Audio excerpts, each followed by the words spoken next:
My parents they were big givers. They didn't have a lot to give, but they certainly made sure that whatever they did have, they shared with others in the community.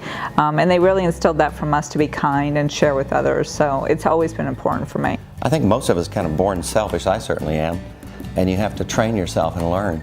And the more you give and the more you reach out, the more happiness you can find. That doesn't come natural to all of us. It doesn't really come natural to me.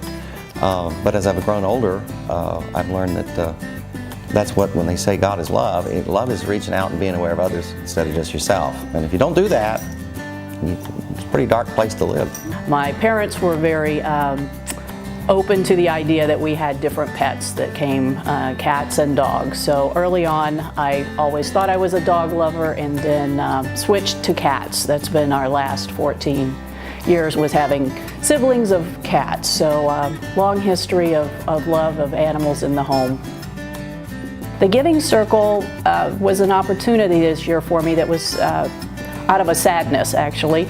We've had the loss of 3 pets in the last year and a half, and while I was trying to deal with what am I going to do next, of course I'm looking on the website for possible pets and realized we were not quite ready for the adoption of another pet, but with the medical care that we had for really 3 of the animals in the last year and a half, I realized that maybe if I took that money and put it back to the Humane Society, that those dollars would continue to give. So it was more of a legacy idea. I've been a Giving Circle member now for 3 years, and I'll renew and I'll continue to be a Giving Circle member.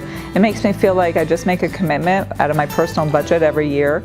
And then we just know, okay, that's going to the Humane Society, and we'll obviously give more as we can. So it's great.